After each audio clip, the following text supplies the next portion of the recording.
Hello, everybody. This is Becoming Quantum Conscious, and my name is Bart Sharp, and you are on United Public Radio Network and UFO Paranormal Radio Network at 107.7 and 103.5, broadcasting out of the beautiful city of New Orleans, Louisiana, and we hope that they are not hit by a hurricane, and we have prayers for everybody in the Gulf of Mexico that are out there facing this huge hurricane coming in. Our prayers are out to you. But also, going beyond New Orleans, we also want to let you know that our show is seen on YouTube, Facebook, Roku, and the UPRN Talk Radio website. And so we're all over the world, and we're so glad. And of course, we're going back to France today, which is always exciting, even though I'm in Texas and I'm at my yellow wall room. And I challenge all of you listeners out there to just look at the yellow wall and see if it kind of reminds you of the sun. This is an artistic type of expression to make the yellow turn various colors and shades and stuff. I don't know if it's going to come across, but anyway, I'm happy to be here and happy you're here. And I want to bring on our guest, Patricia Russo. Hi. Hey, Patricia. Hi. Hi, Bart. How are you doing? I'm good. I'm just feeling so honored to be here and to be invited. And I was telling you as we were getting started that I think this is my very first invitation to do live radio, and that it's interesting because it feels different. And I love it. I love the feeling. It does. I mean, to me, it's live radio is there's an excitement about it, and you're about to jump off and into this cliff, so to speak, to be totally spot on, and you don't get to see the faces that are listening to you all across the world, but they're out there.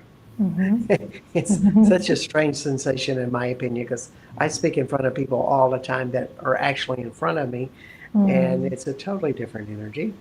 Yeah.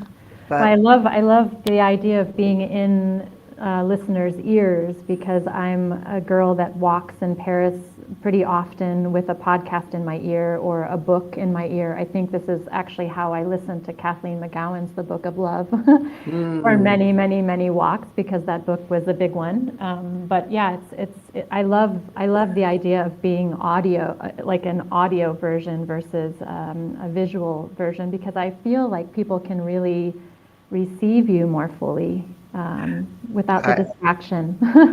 I so agree. And of course, if any of you want to listen to a recording, or you have friends that want to listen to them, just send them to my YouTube channel, and Bart Sharp 1.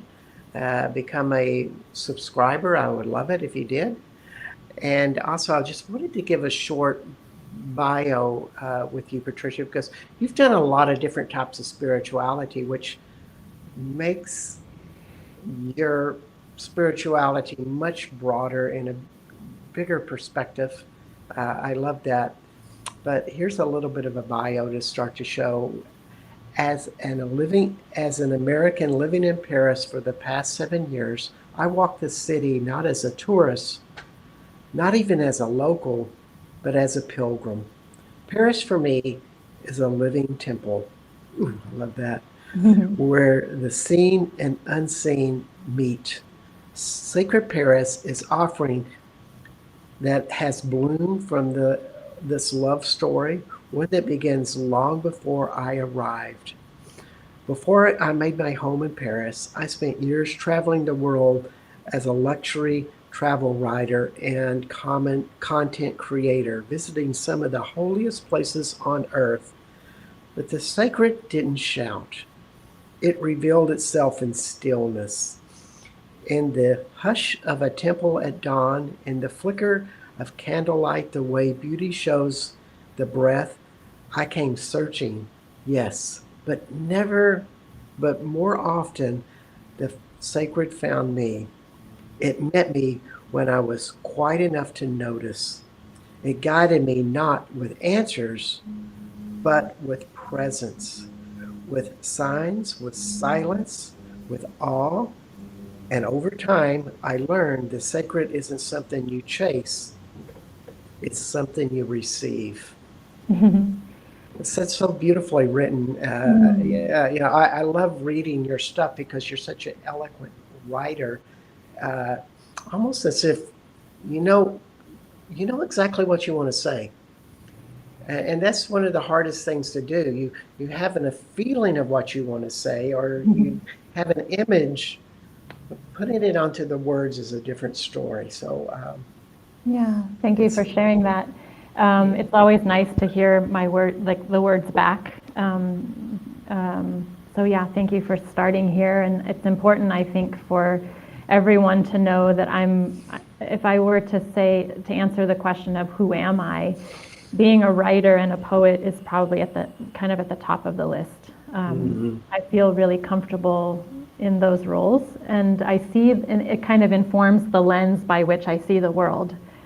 Because I think the way that a writer has an experience, and certainly I know this to be true, the way that a poet experiences something is very different than maybe the average person. And I've had to, over the 54 years that I've been in this body, kind of put a little bit of a governor on myself. And this has been part of the new experience of experiencing the sacred, and certainly guiding people on a journey who want to experience the sacred with me. It's about trying not to have expectations of what you're going to have so that you can write the story or write the poem, but rather be in the poem first and then write about it after, or be in the story first and write about it after. That's a special form of listening for sure. Exactly. Exactly. And so you've been, all around the world doing spiritual work, either as a professional and as a tourist and seeker. And you come to Paris and you're saying, this is home. I mean, I am a pilgrim here, which I think is a wonderful description, because when you're a pilgrim, you're in this place of transition to grow, to become, and you don't have all the answers. So you're seeking beyond that. And what have you learned in Paris from that point of view? Yeah, I mean, this is a big question, because another thing that I would love for everyone to know about me, and that most people who know me know this, is that I'm a forever student. And so this is one aspect of Mary Magdalene that kind of speaks to me, is that I feel like she was a forever student and a beloved, student. That's a really big question, Bart, with like lots of layers. First, I want to just address this idea of being a pilgrim, because it's in the ethos of what I do. It's also it's in the ethos of what I do with Sacred Paris, because it's such a big part of who I am. And I think I love the word pilgrim, because pilgrim means seeker, but it has some connotations to mean that we're seeking a certain thing. And oftentimes what we're seeking as pilgrims is something deeper. It's something deeper. It's a quantum consciousness. It's like something energetic, something that's felt, something that's devotional, something that's bigger than us. And so it's a very distinct kind of way of being. And the first part of the ethos of Sacred Paris is this idea that pilgrimage is a practice, that there's actually the practice of walking as a pilgrim. And this is the invitation. When people come into my space, this is really the invitation. Do you want to walk as a pilgrim? Are you a seeker seeking something deeper or something bigger than yourself? And so because I live this way, and because I came to Paris this way, and I'm 54, I've been in Paris slowly and more steadily now for the last 8 years, I didn't even know that I was arriving in Paris as a pilgrim, because it was such an innate part of who I am and how I explore the world. But I arrived first, as you shared, as a travel writer. And even in that travel writing, I was, going on press trips and I was on assignment working for a publication and very specifically, assigned to write about certain things. And in that experience, what was happening to me was that I was feeling more drawn to the sacred in the places that I was visiting, sometimes and often, rather than the thing that I was supposed to be covering or sharing about, like food or the tourist things. And so just naturally following my own kind of innate nature of being a pilgrim and feeling drawn to the sacred and to sacred places, it has become, and this word I think is used a lot in our community, it became a remembering. It became a way of me to remember a part of myself that felt very true. And so for, I would say, most of the 40s, of the decade of my 40s was spent really, and at the end of that was COVID that kind of helped with this real stillness that came upon all of us. Was this really like this permission to slow down, and this permission to get still, and this permission to open your eyes a little bit wider and your ears a little bit wider, and to like really notice. And so I came to Paris, with that, and I have always been in Paris that way. Mm-hmm. And I've always, because I've been walking that way for so long, I feel like I don't do it the way that everybody does. I feel like it's a smaller percentage of us that looks at, let's say, for example, Paris through this lens. And I'm learning actually now, in some really beautiful ways, that's to my benefit when you create a project like Sacred Paris, where you set it upon yourself to be a steward of a project like this, where you have a lens that is unusual. You're an expat looking at the city in a different way than most of its inhabitants. That serves you well, because the invitation is for others to come and join you on that path and to see the city as a pilgrim. So I notice the sacred in Paris as a pilgrim, and I have since I first landed in Paris, very easily, and it's become part of what I love about being there.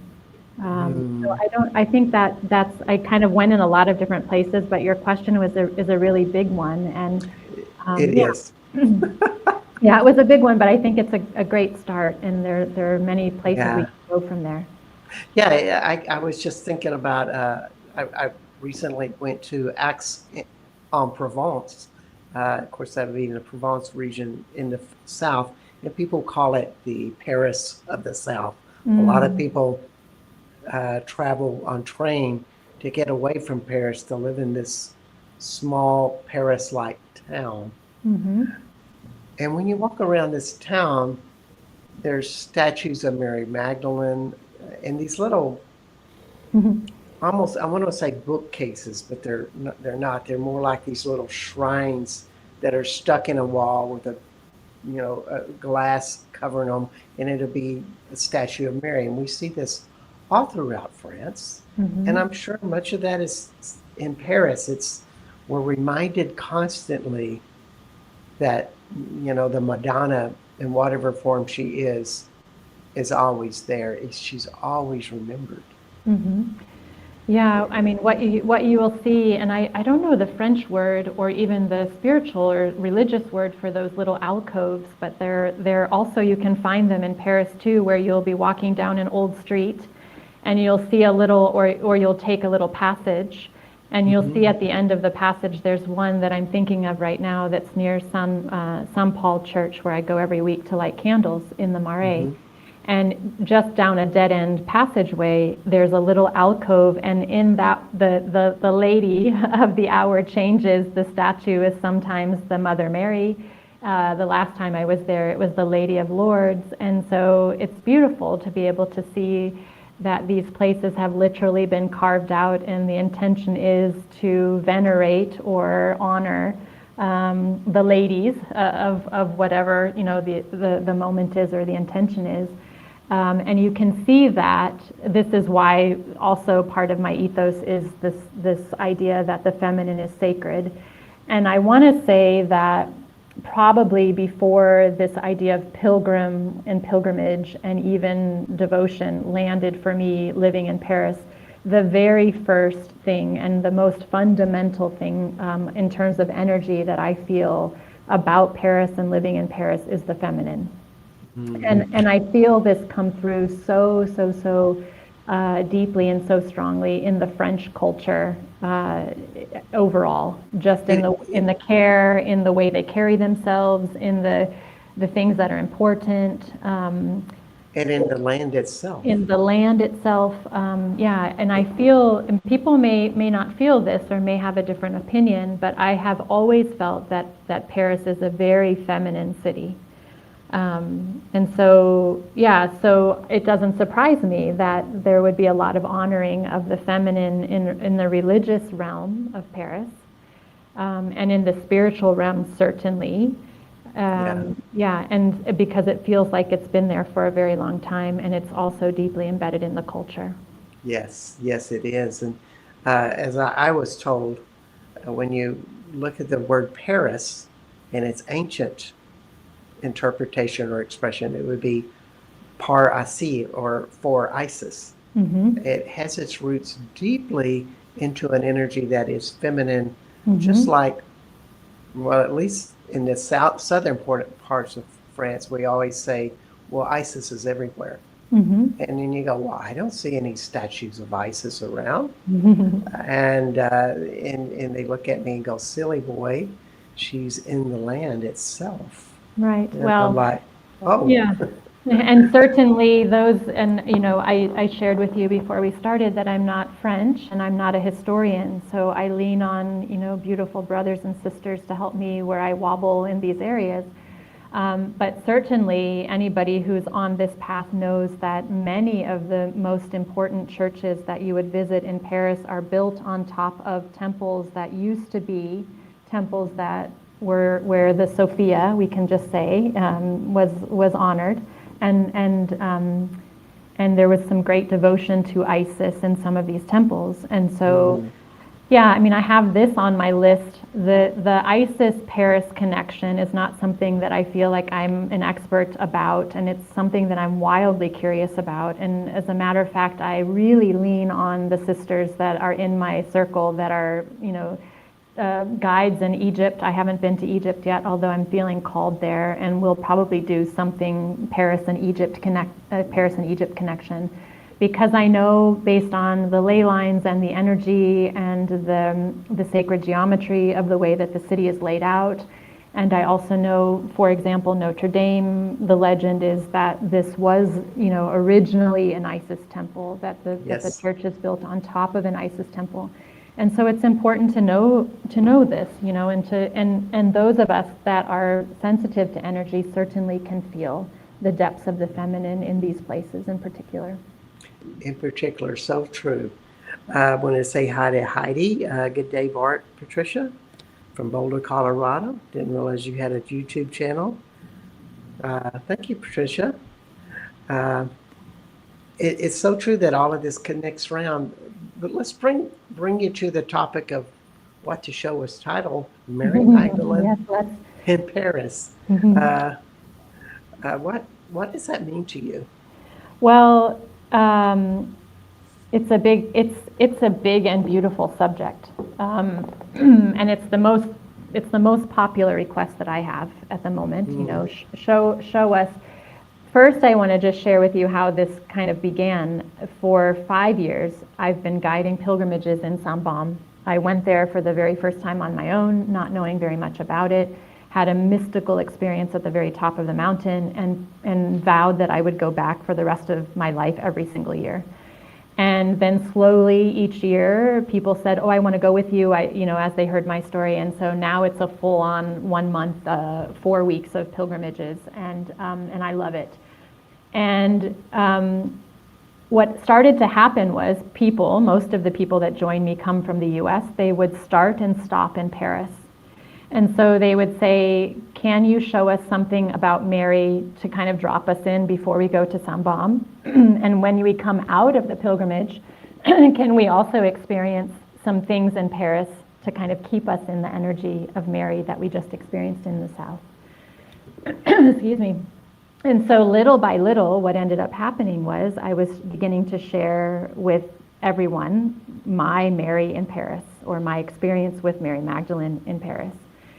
And it's important to know, unless somebody knows different than I do, that to my knowledge and to the history that I've done my own research about, Mary Magdalene actually never physically walked in Paris. She never came up that far north. Mm-hmm. However, you wouldn't know that by visiting so many places, because she is clearly so revered in France, and made such an important impression in the lives and the spirits and the hearts of the French people, that she is alive and well in so many places in Paris, in the sculpture, in the paintings, in the churches, the little chapels in the churches, in museums. And so I would love, Bart, to share with you kind of a short list of some of my very favorite places to find her. I was hoping you would. Yeah, perfect. Because I know there are the most obvious, and you mentioned La Madeleine, the church that doesn't look like a church, and it's this church that has, I think, 56 or 58 columns all around it, and it was originally, it's been so many different things. You can look up the history of this building, but it's interesting because, and from the facade, it's interesting because there's some ambiguity just looking from the street at this building, because it looks regal and it looks like it's something. However, there's no cross like you would find on most churches. There's no cross indicating that this is a church when you look at it. And so that's one interesting thing to kind of note, that you would notice as a pilgrim going to a sacred site. This is something that you would take pause and you would look up to, and you would say, oh, it's the church for Mary Magdalene. However, there's no cross on this church outside, and that's very interesting. So there's a lot about this church that I think is interesting, and this is kind of bringing us into what I think is going to be, like, until I take my last breath, I'm never going to be able to discover all of the mystery and all of the magic and all of the sacred in Paris, because every time I go into that church, for example, I see something different. And I can't even tell you how many times I've been in that church. So just one thing that I noticed when I was there and wanted to confirm or have not confirmed, it is on the highest point of that area. I think you're thinking of, I think you're thinking of Sacré-Cœur.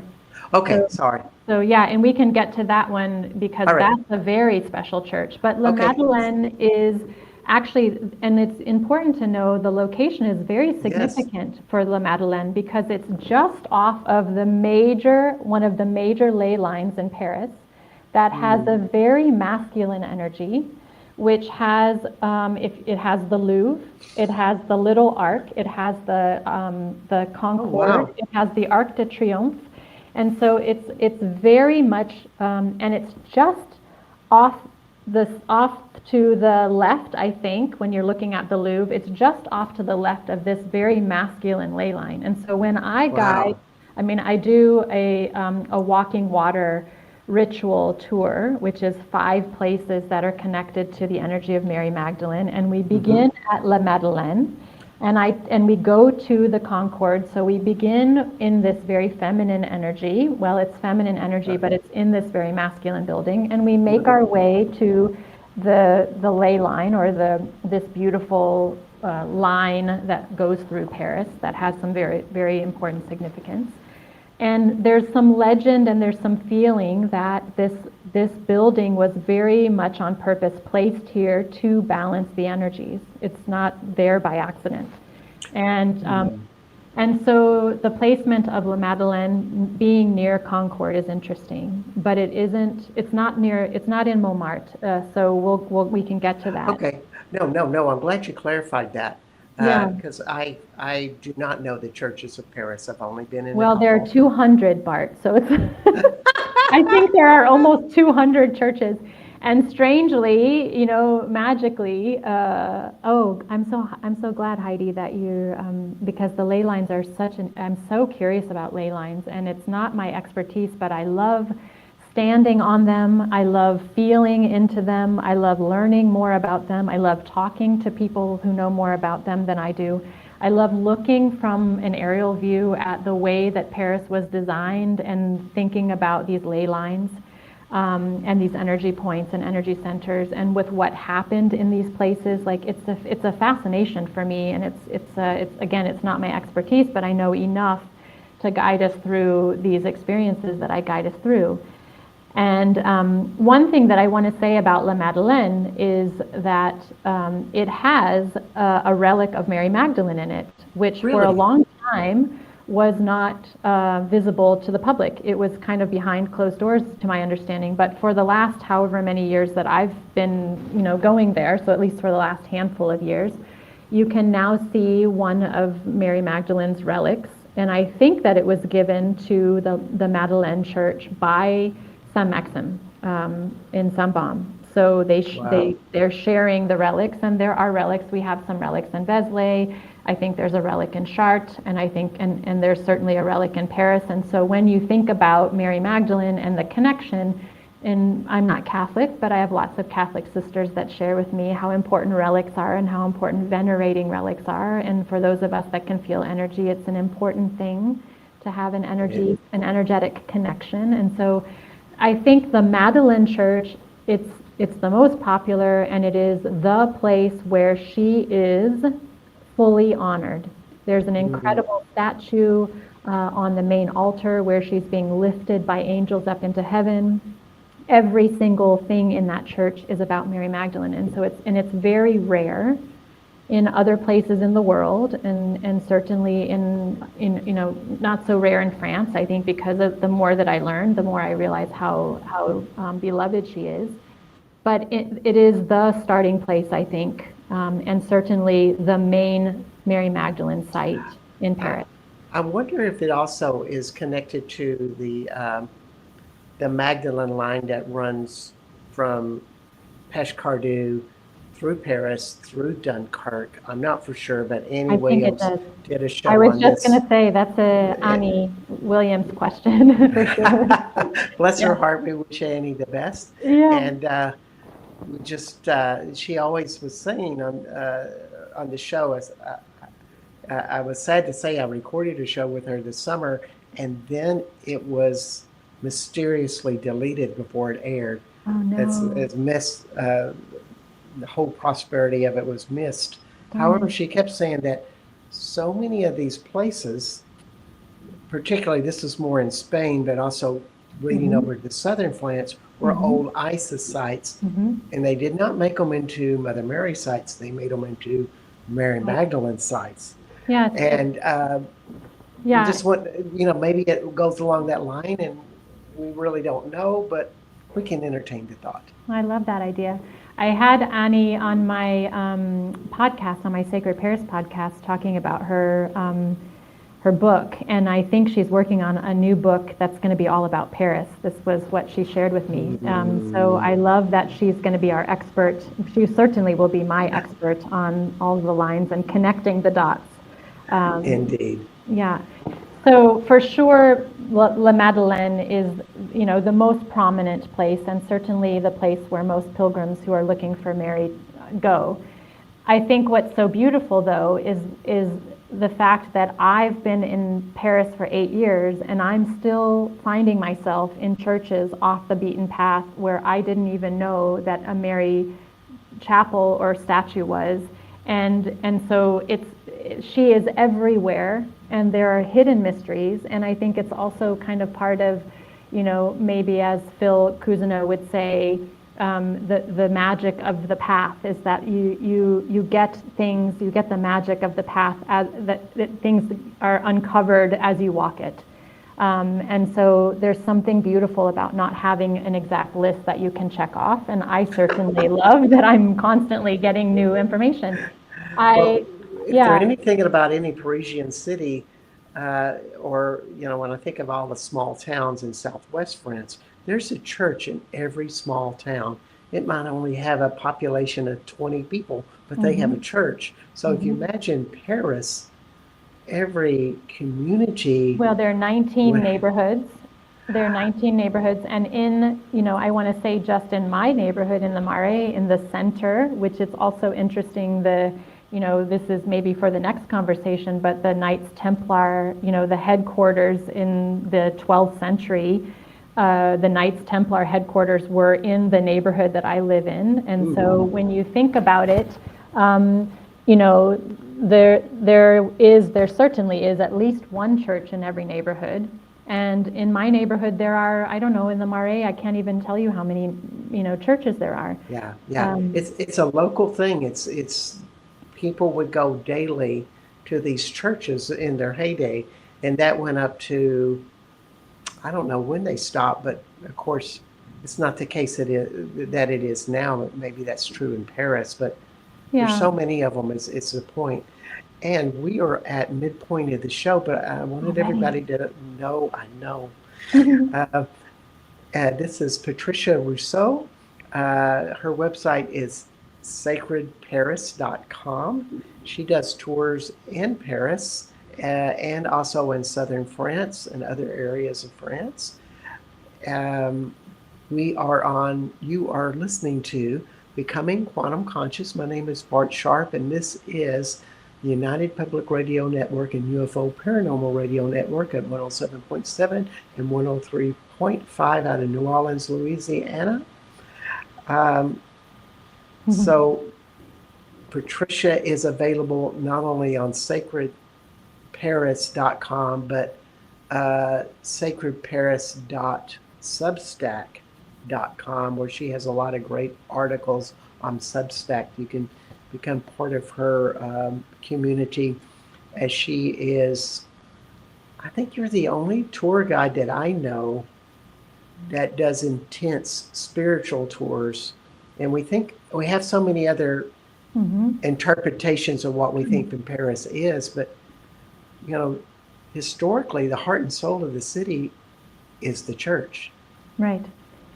I mean, well, Bart, I love this because I was shocked actually when bringing this project of Sacred Paris forward became really clear to me at the end of last year, and I literally got just came clear from I like to call it upper management, whatever you want to call upper management for you, but I got this clear message to bring Sacred Paris forward and to be the steward of this project. I began to do some market research because essentially what it has been is just sharing my Paris with everyone. It's not very different than how I've been there. I was actually shocked to learn that Sacred Paris is the first and only official. I mean, I've created a French company. It was important to me that it be a French company so that it's my way of giving back. Giving back to the city that I love so much, but also paying taxes into the city and hiring the locals that I want to partner with and being a good steward and a good resident of the city. It's been important to me. And I was surprised to learn that I think, according to my research, that Sacred Paris is the first and only spiritual tourism, sacred tourism agency in the city. And wow. In that research, I also learned that the spiritual tourism realm, you and I have been at it for a long time, because when we look at the spiritual tourism realm or niche, it's really, began probably during, in the times when, with yoga retreats or wellness retreats. That's really how it probably began maybe a decade ago. And last year, in 2024, it was a $54 billion industry. And this tells us, gracious. This tells us something. It's really important to know that the way that we travel and the way that we explore, the way that we move in the world is shifting. And I really feel like we're shifting towards wanting to be in places more deeply, more slowly, more intentionally. And this is certainly good news for you and me, because this is how we've been walking our path for a long time. And I have experienced, just in the short time that I've been at it, you've been at it for a lot longer than me, how much more prevalent it is for people to want to guide on the path and for people to be wanting to walk this path. So I'm thrilled. I think it's a beautiful honor to be an expat bringing a project like this forward. It's a bridge to bridge, cultures. Yeah. And I feel really honored to be stewarding this project and to have anybody want me to show them, the sacred in Paris. Indeed. Just to What, touch on one thing, sorry, Bart, want to touch on one thing when you said, people aren't visiting churches as regularly as they used to, and you said, I don't know why that is. I think we have to remember that for a long time in the French culture, they were required to go to church, and they were required to go to a certain church. And they fought long and hard in some pretty bloody battles to be able to have the freedom that they have now to not go to church. And so I think that, the pendulum has to swing way out, so we stop going to church. And then I think we see what's happening now is that we're coming back. But there isn't many of the churches that I go into, I'm oftentimes alone. But on Sunday, you see churches filled. And there are also some people, many beautiful people that are there during their lunch break, lighting candles and saying their prayers. And so it's still happening, but definitely not like it used to. it- well, I just had to say in Southwest France, as a Frenchman told me, he goes, yes, I don't go to church. However, I am kind to people. I'm good to people. I'm out there practicing goodness, and that's my church. So I think it's not like the French have lost touch. I think they're just expressing it in a way that's more their own personal applications these days. Sure. Because you see people in general in France uh, in a kind spirit in general. Yes. And I just wanted to say the people that do take vacations, um, I invite everybody to the possibility that a lot of people either want to escape or they want to relax on a vacation. But I invite the possibility that you look at, you want to go on a vacation to transform, that when you leave, and it doesn't matter whether you go on a place out in nature in Wyoming or to sacred Paris or wherever, but when you have this transformation that your energetic vibration evolves to a greater place, you come back to your regular world changed and renewed. And I think that's what people are really looking for. And maybe that's why we have such an upswing in tourism for spiritual tours. And I'm just promoting all spiritual tours and spiritual life, that you find your identity by reconnecting with land source. And when we talk about churches, a lot of them weren't put in places accidentally. They were put in places purposely, like the one you were just talking about, the Magdalene Church, right on a ley line. And when we talk about ley lines, we're really talking about a deep connection with the earth.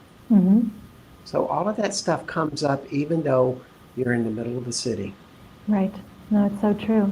Well, there's so much history. One of the things that I think you and I probably love the most about being in France is that it's the minute you step foot on this land, you can feel the vibration of the history, the layers of history that have happened there. In Paris, speaking of transformation, oftentimes people will visit Paris and they'll leave and they'll say, gosh, I don't know what it was about that place, but it just like, and it is sort of ineffable, it's like, and that's what it is. That's what the sacred is, and that's what the potential for transformation is that a place moves you so deeply that you can't even put the words to it.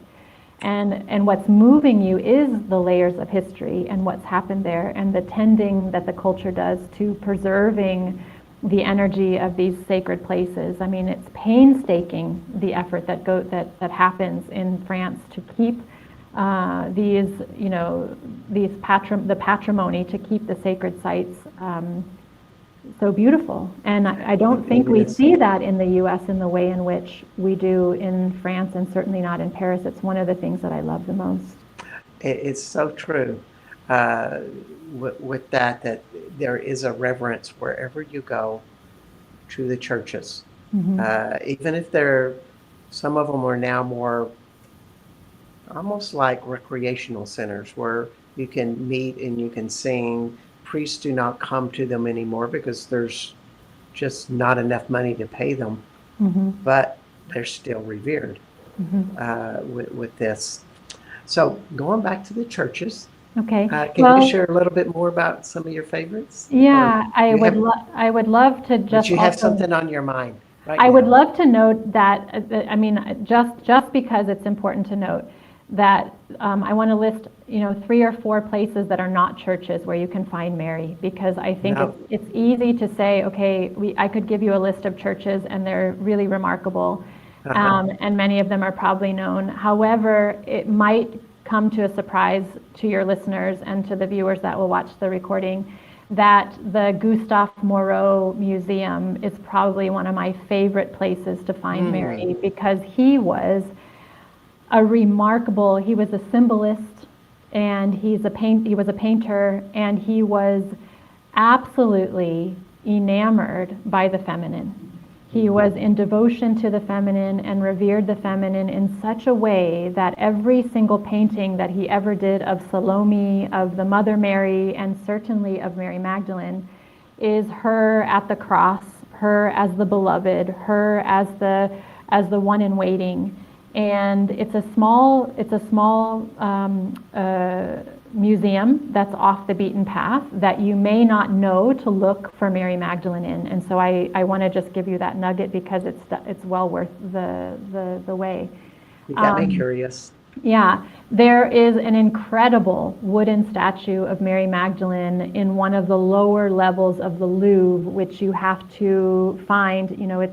I brought a small group of girls there the last time we went to find her. The gate was closed, the guard was late, and so there's always some mystery, and it always is a little bit of extra effort when it comes to Mary, and that makes it more exciting. And so you have to search for her, but there's an incredible old wooden statue of Mary Magdalene in the lower level of the Louvre, and so many other things of Mary, but there's an incredible wooden statue.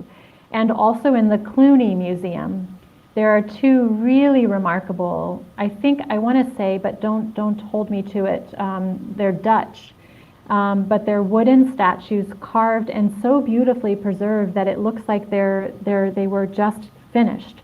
2 incredible statues of Mary Magdalene in the Cluny Museum, and the Cluny Museum has some of the most incredible medieval jewelry, holy relics. There's some Pope's rings in there, some incredible crucifixion art, and some just incredible traveling altars and Bibles, and just filled with all kinds of treasures. But the 2 Mary Magdalene statues that are in there, and they're just tiny, but they're mighty. And while you're in the Cluny Museum, to find the hidden chapel that's in there is quite spectacular with regard to energy. And this is something, people go through that museum, and then I tell them, oh, did you find the hidden chapel? And they say, what? I didn't even know there was a hidden chapel in there. So that's also important. One of my favorite places the favorite church where I like, aside from Saint-Sulpice, which has been written about a lot, Dan Brown has made Saint-Sulpice so popular. Oh, yes. With the line for winter solstice. There's a Pieta in there that's incredible, and the Saint-Sulpice is for sure a place to go find Mary. But my favorite church where you can find 4 examples or 4 beautiful energy points with Mary Magdalene is the Saint-Germain-l'Auxerrois church, which is it's the King's Church, which is right next to the Louvre. And Okay. I'm butchering the French, but we can maybe put it in the show notes, or you can ask me after where was that church that you mentioned. There are 4 incredible energy places within this church. It's an incredibly old church, and it has an incredible energy and history to it. First, it has, next to the Guadalupe Chapel, a tiny little chapel that is dedicated to Mary Magdalene. And there's always a lot of hoopla, a lot of chairs and a lot of altars and candles by the Guadalupe Chapel, and then right next to it there's nothing for Mary Magdalene. And so I always pull a couple chairs over and put the chairs in front of that chapel, and it sort of feels like symbolic of the one waiting or the only one left, because it's an energy that invites you to be the one the one still standing there, the one that's waiting, the one that never left. So you have that.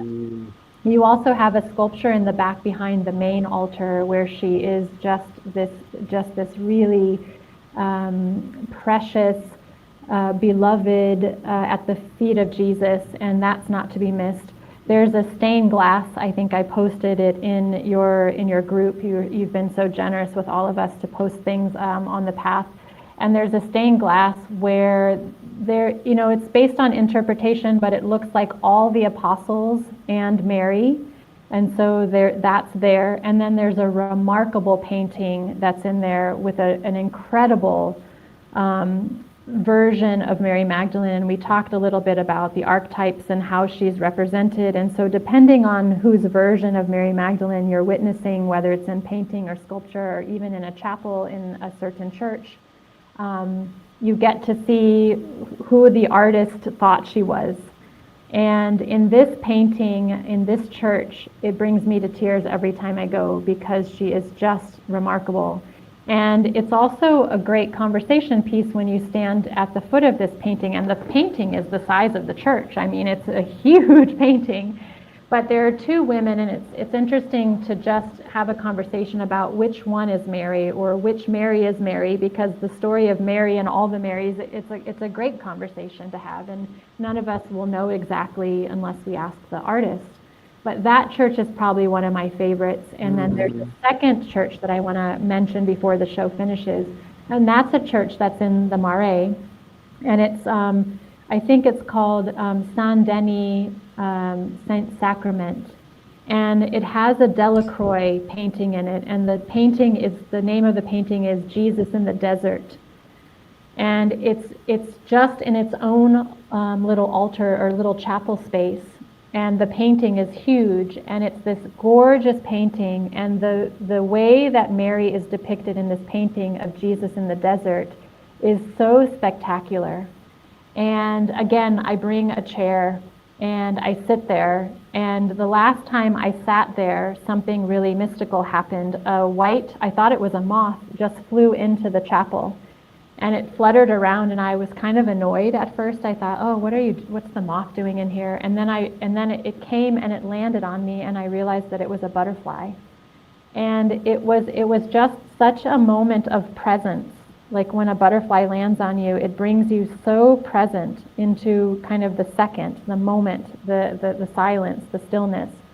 And it was just a tearful moment because I felt the sacred there, and it was just a reminder to just go slow and to notice and to be mindful of the breath, to be mindful of the stillness, to be mindful of the things that you don't see, or to the things that are often in plain sight but hidden. So these are some of my favorite places to find her, and there's a long list. There's some hidden, kind of off the beaten path places that I think you can really feel her more deeply. Wow, that's amazing. When we think about these old churches and we think, well, it's the ancient energy that comes forth, but it's also the people that come every day and they open their hearts and their souls in these places to be renewed, to be open, to find answers, many reasons to come, but they also make it alive. Well, my favorite place to feel that is the Miraculous Medals Church. I don't know if you've ever been in that church on Rue de Bac, but there are women in there, mostly women, in there praying the rosary in the Miraculous Medals Church all day long. Wow. And I don't know if you know the story of the Miraculous Medal and the vision that came to the nun in this church, but you can go for the 3 masses in this church and have your medals blessed. And this is really the place, if you want to feel what you're saying, where you can feel people praying there nonstop. And the second place that you can feel this is the church that you mentioned, Sacré-Cœur, on the highest part of Paris at the top of Montmartre, where a perpetual prayer of 140 years has been taking place nonstop. Wow. And every month in Paris, I guide a night at Sacré-Cœur. It's the most sacred experience that you can have in Paris, where you can actually spend the night and take your turn holding the prayer of this prayer chain that has not stopped for 140 years. Through wars, through conflict, the prayer has continued. And you are absolutely right, and this is what I love the most, is that you can feel the depth of prayer in Paris that's happening constantly. Whether you're alone in a church that's not happening in the moment, you can feel the prayers that, I mean, you've got also all the plaques of remembering. You've got the candles that are flickering all the time of people who've wandered in and lit a candle for someone. It's a constant lit flame and a constant lit energy. You can feel it. It's pulsing through the city. It's undeniable. It is, and it's been that way for so long. We do not know how old Paris is, but it's been a holy shrine as long as people remember. Right there. No, when I went to that church, I was sitting there, and I knew it was very special, but I had no knowledge of all of this information. It makes me want to go back. I try to make it to Paris every couple of years. Well, I'd love to meet you in person the next time you're there. That'd be wonderful. Yeah, so we're coming up to 2026, and can you share a little bit about what's going on? We want to say hey to Phyllis. Thanks for chiming in. What's up for you in 2026, and new plans, new projects? Yeah, new tours? Sacred Paris is full on. It's fully launched, and I'm grateful to have an angel investor who's supporting me in launching it. I will be bringing forward at least two, but I hope three pilgrimages and retreats. There's 6 and 7 day experiences happening in Paris. I think I'm the only one at the moment who's offering a Sacred Paris pilgrimage, which is a 7-day experience, experiencing all the faiths in Paris in 7 days and all the sacred sites in one. And that's in February. In June, I will host a 7-day Mary Magdalene in Paris retreat, a pilgrimage experience, where we will visit Vézelay and Chartres. So if you are somebody who kind of comes in and out of Paris and has, feels like they haven't spent the time that they've wanted to spend solidly in Paris, this is the 7-day experience to get, to have the full spectrum of Mary through all these threads, plus visiting Vézelay and Chartres. That will happen in June. I'm going to be in Saint-Baume again. This is the place that I love to be, and I spend several months there. I'll be there again in March, in April, in May, and in September, because the need for me is great. And one new thing that I'm doing is I'm helping guides bring their circles there. So there are lots of women that have circles that live in the US that don't want to do the planning that you and I know is not so easy. And so they're hiring me to bring their circles and to guide them in Saint-Baume, and I'm looking forward to that. I'm also going to be doing an artist in residency because art as devotion is also in my ethos. And so I'll be hosting 3 artists or devotees in residency. I have my Sacred Paris office is also a little sanctuary apartment in the heart of Paris, and so I will open that up to 3 or 4 women next year for 4 days to just come and be either solo or be supported by me. And then I'm doing the 3-hour tours. My most popular 3-hour tour at the moment is the Walking Water Ritual, where we visit 5 sacred sites that I feel like have Mary Magdalene energy. And I have little glass jars where we collect water from each of these places so that when you leave, you have a water altar to take back with you. And I really love that. It was inspired by a woman who hired me to guide her this past summer. And everything that I do monthly experiences. If you're close and you want to be, we go to the hammam at the Grand Mosque every single month. Right. I guide the overnight experience in Sacré-Cœur every month. And so there are some monthly experiences too for people who live in the community or live close by. You're so active. And you can get all of this information at sacredparis.com. Yes, exactly. And also check out the Substack at sacredparis.substack.com. Patricia, it's really wonderful to have you on this show. And before we stop, I'd like to tell everybody you are on Becoming Quantum Conscious, and my name is Bart Sharp. And this is United Public Radio Network and UFO Paranormal Radio Network at 107.7 and 103.5 out in New Orleans. Patricia, thank you so much for being on the show. It's Thank been a you. wonderful journey going to Paris today. Yeah, thank you so much. What an honor to be here with you, Bart. Thank you, thank you, thank you. My pleasure. And hope to see everybody again. And hope to see you again, Patricia. And we'll see you all next week at Becoming Quantum Conscious. Bye-bye for now.